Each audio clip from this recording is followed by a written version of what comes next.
Seterusnya ke Bumi Kenyalang dengan fokus hari ini, Sarawak sasar labur RM100 bilion bangunkan infrastruktur dan sektor strategik. Langsung bersama Fazril Hisham Afendi untuk perinciannya. Silakan Fazril. Terima kasih Sahi.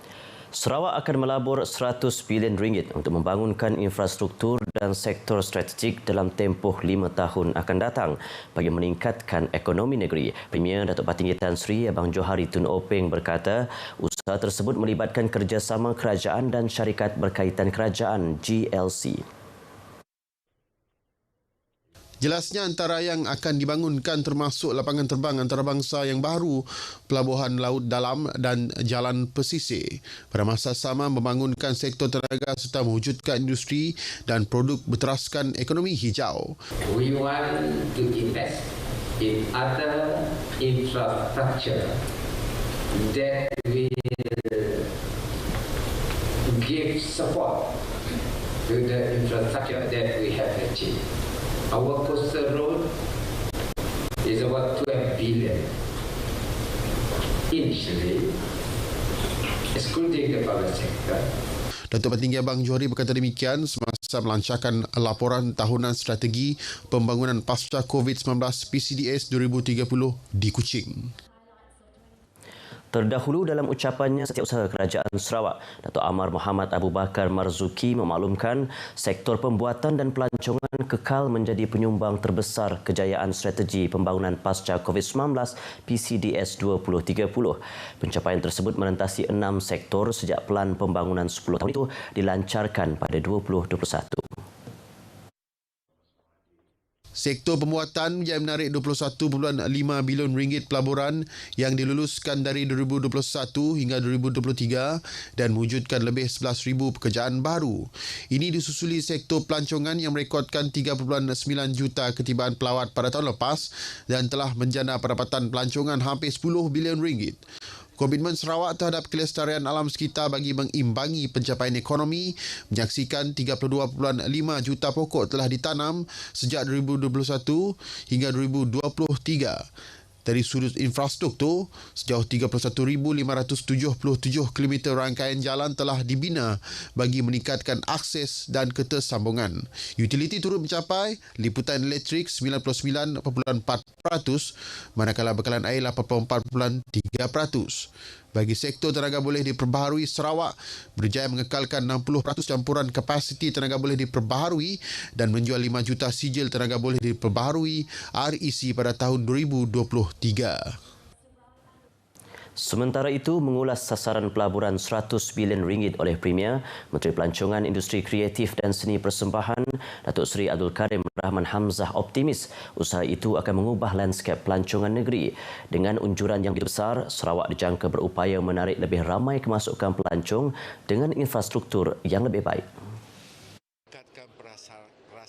Semua ini semuanya menjurus untuk mengembangkan industri pelancongan dan I have no qualm to say that our tourism industry has been on the rise. Jelas beliau lagi peruntukan lebih RM100 juta bagi kementeriannya dalam Belanjawan Negeri 2025 juga bukti kesungguhan Sarawak untuk membangunkan sektor pelancongan negeri. Beliau ditemui pemberita selepas merasmikan pameran Pristine Seas Bringing the Ocean Back di Museum Budaya Borneo, Kuching. Pelaksanaan pelbagai inisiatif pendidikan bukti komitmen Sarawak untuk meningkatkan pencapaian pendidikan pelajar di negeri ini. Timbalan Menteri Pelancongan Industri Kreatif dan Seni Persembahan Datuk Sebastian Ting Chiu Yu berkata, antara inisiatif tersebut ialah membantu membayar balik baki pinjaman Perbadanan Tabung Pendidikan Tinggi Nasional (PTPTN). Sarawak juga masih memberikan subsidi tiket penerbangan kepada pelajar yang menuntut di Institusi Pengajian Tinggi IPT selain bantuan komputer riba percuma. Terkini Kerajaan Sarawak mengumumkan pemberian wang saku RM1,200 kepada semua pelajarnya yang mendaftar di IPT seluruh negara. Malah dasar pendidikan percuma yang akan dilaksanakan pada 2026 di Universiti milik Kerajaan Sarawak bakal memberi banyak manfaat kepada pelajar negeri ini. Selain memberi perhatian pada kebajikan dan keperluan pelajar, Kerajaan Sarawak kekal dengan komitmennya bersama-sama Kerajaan Persekutuan untuk meningkatkan infrastruktur pendidikan. Datuk Sebastian berucap pada anugerah kebitaraan pelajar asrama Malaysia Kuala Tun Datuk Tuanku Haji Bujang di Miri. Tentera Darat Malaysia TDM pada Khamis lepas berjaya mematahkan cubaan menyeludup keluar mercun dan rokok pelbagai jenama menggunakan laluan haram di kawasan Kendai di Lundu, perhampiran sempadan Malaysia-Indonesia. Sel Perhubungan Raya Markas 1 Division dalam kenyataan media berkata, cubaan tersebut dilakukan di kawasan sebuah ladang kelapa sawit pada jarak 50 meter dari sempadan.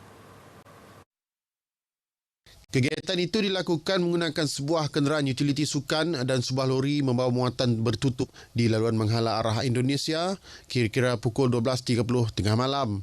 Anggota TDM dan Tentera Nasional Indonesia Angkatan Darat yang sedang melaksanakan rondaan di kawasan berkenaan telah menahan kenderaan terbabit bagi tujuan pemeriksaan.